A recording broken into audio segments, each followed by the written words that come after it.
I want to welcome you to 12 Minutes of Learning. And tonight we are dealing with 5 traits of healthy youth ministry. Okay? So it's kind of an evening, a podcast, a listen or a watch for you to determine or to evaluate or do some analytics on your youth ministry. So it's set up tonight for you to evaluate what you do in youth ministry, okay? So that's the idea tonight. And hey, text somebody right now. Will you do that? Tell them to go to one of these formats and join us. And I think this will be really good.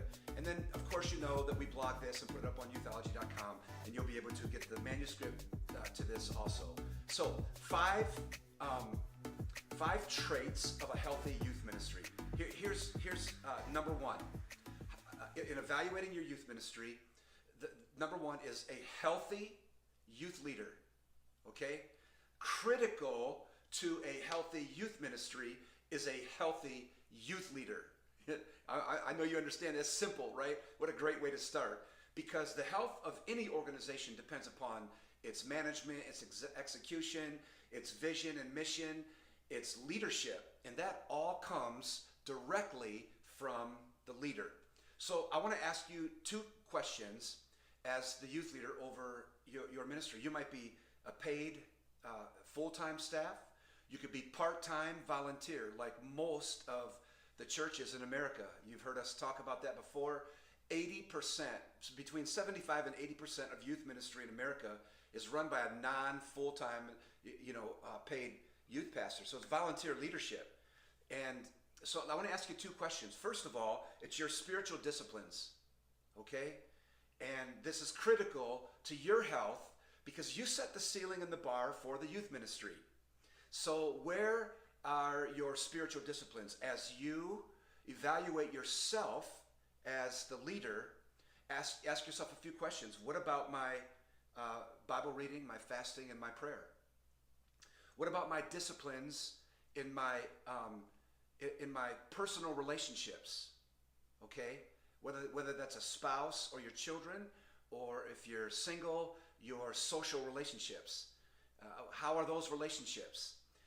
The other part of this personal discipline in the spiritual leader is how you handle your sexuality in this world. And so I want you to look at those 2 things as they shape your personal health as a leader. Okay, so the number 2. So number 1, key trait of a healthy youth ministry is a healthy youth leader, because healthy youth leaders produce healthy youth ministry. Number 2 is recruiting and retaining adult leaders. Now, when we talk about recruiting, I don't want you to do that separate. I want you to talk about recruiting and retention, because we do not want to just recruit people to come onto the youth leadership team, right? We want to retain them, and that implies the health of the youth leadership team. So as you're recruiting, right, the emphasis that you place on recruiting, and I'll give you some practical tips there. I want you to also couple that with the focus that you should have on retention. Okay, retention is as critical as recruiting because that keeps the team together. You know how critical it is to have delegation. It takes all kinds of leaders to reach all kinds of students. Did you hear that? It takes all kinds of leaders to reach all kinds of students. In other words, what we mean by that is that if you are, let's say, the youth leader and you are an artisan, or you are gifted with music and art and theater, right? You're going to have a tendency to draw that kind of person, that kind of student. So getting a diversity of core competencies in your leaders around you is critical, so that you're not all dramatic and you're not all, the worship part of it, the artisan part of it, okay? The creatives. Because how are we going to reach the athletic students, and how are we going to reach the brainiacs, and how are we going to reach the alternatives? So having a broad recruitment of your leaders is critical. We don't just want everybody that looks like me, sounds like me, right? Because it takes all kinds of leaders to reach all kinds of people. Now, the third one is similar to what we just said. The third key characteristic trait of a healthy youth ministry is recruiting and retaining student leaders.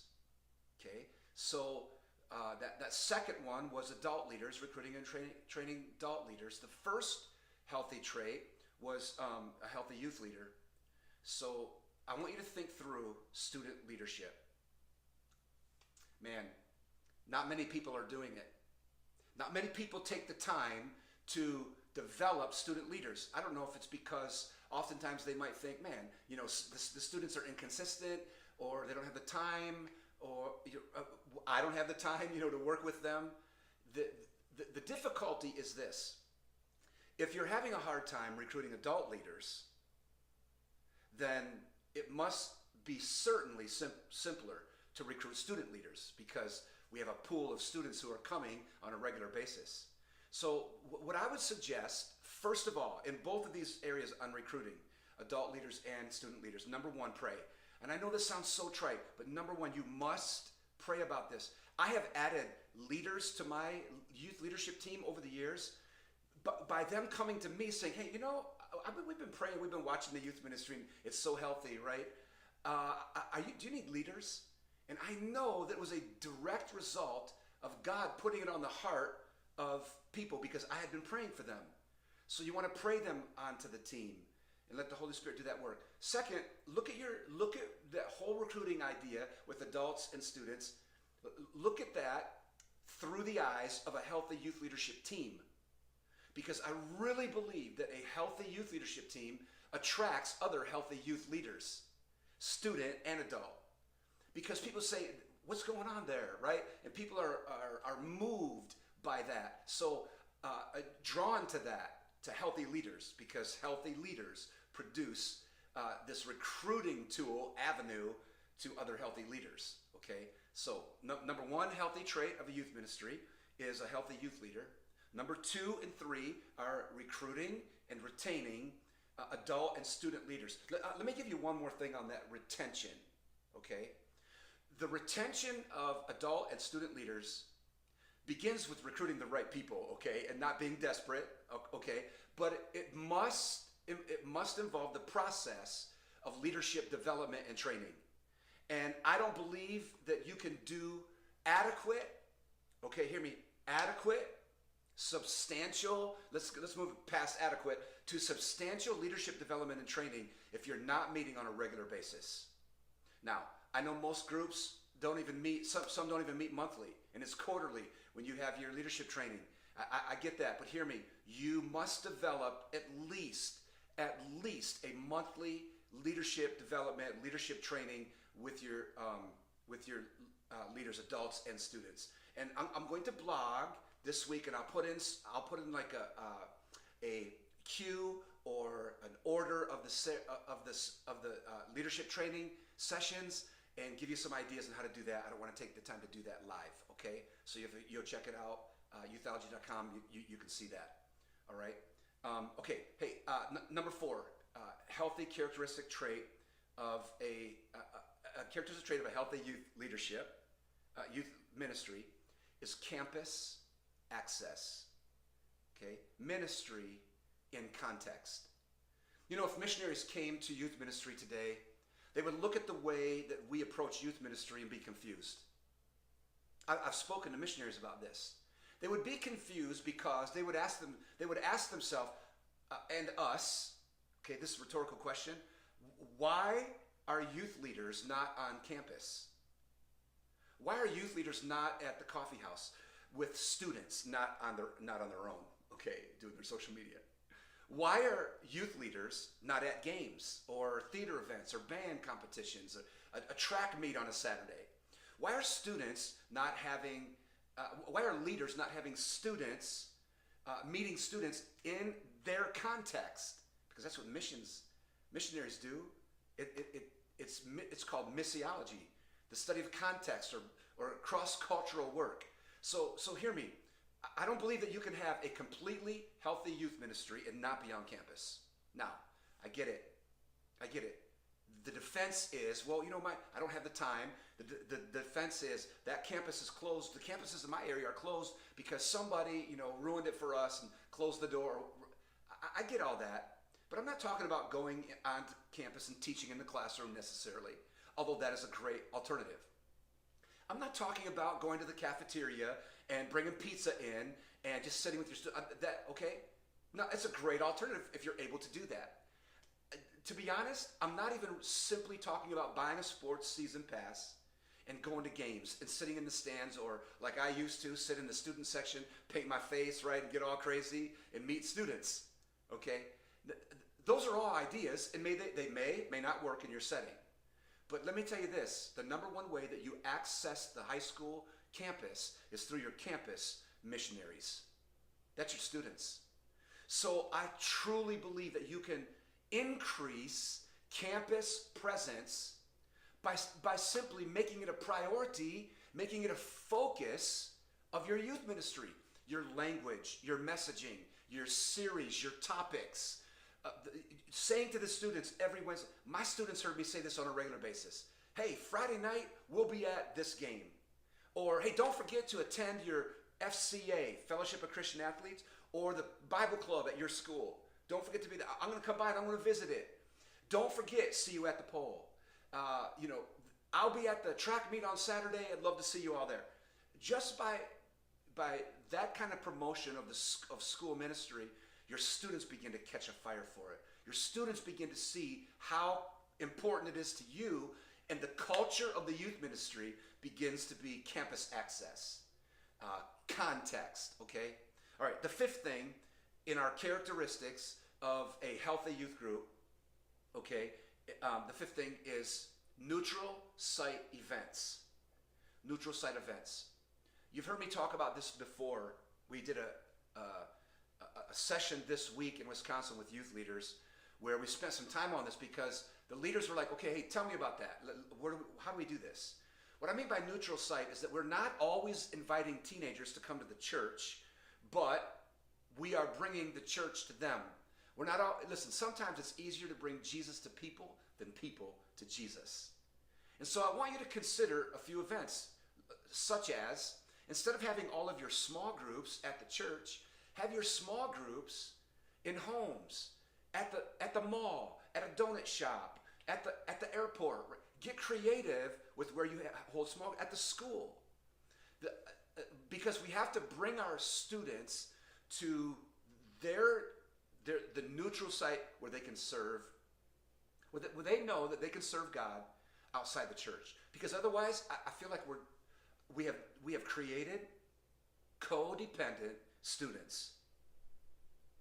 Understand that?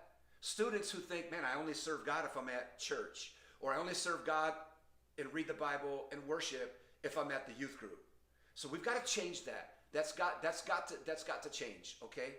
And so doing neutral site events. The next outreach that you have, don't have the outreach at the gym of the church, right?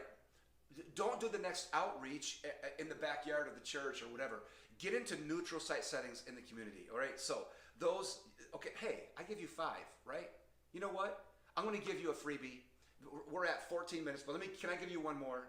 I have actually 8 that I'm going to blog, so let me give you one more live because we always want to do more, okay? This last characteristic trait of a healthy youth ministry is setting a prayer culture, okay? Listen, I know students love to play. I love to play.